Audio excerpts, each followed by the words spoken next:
As a designer, you never work alone. You're a part of a team and you work closely with your PM. I wish I have collaborated better with my PM, so in this video, I'm going to share with you some tips that you could collaborate better with your PM as a designer. First of all, be in the right mindset, see your PM as your partner. You are important and so is your PM. So in this photo by Jeff, he has clearly illustrated the overlap in job scopes between a PM and a PD.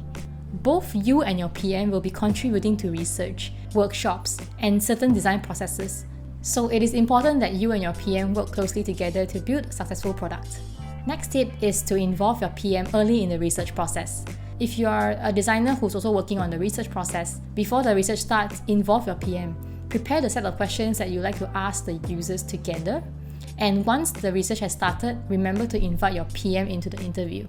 Your PM will be super happy to be involved in the discovery phase because they'll get to know the users better. When you have gathered these research insights, share it with your team and let them know what you have found so far. The next tip is to involve your PM in the design process. No, you don't need to involve them every step of the way, including like nitty-gritty design details, but more that when you have a solid draft to share with your PM, share it with them, let go of your ego, ask for their feedback.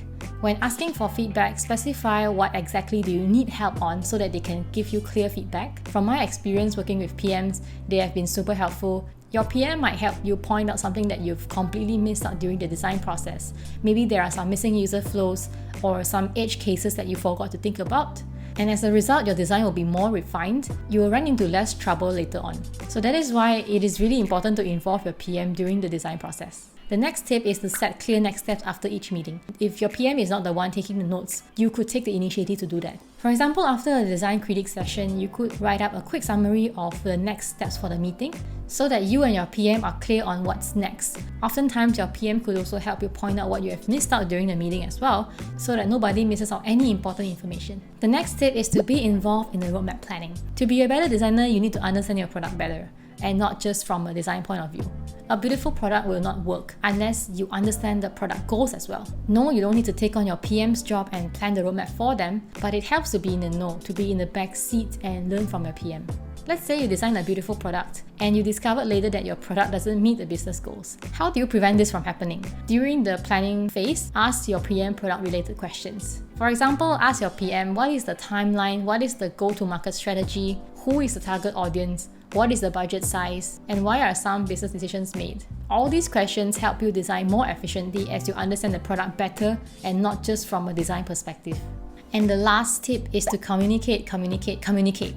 Especially during a pandemic where we're all working from home, it is really important to communicate with your PM. What I would suggest is to book a 30-minute call with your PM, talk it out, and identify areas that you guys can improve in terms of collaboration. And in some cases, if your PM is micromanaging the design process, it is also important to set ground rules and let them know you will share a design with them when it's ready and you would like them to be less involved in the design process when nothing is finalized yet. And that's it. So collaboration goes both ways. If you're a product manager and you're watching this, share this video with your product designer and see how you both can improve your collaboration together. If you have any content ideas that you'd like me to share, feel free to do that in the comment section. If you haven't subscribed, it's time for that. Hope you find this video helpful. See you in the next video.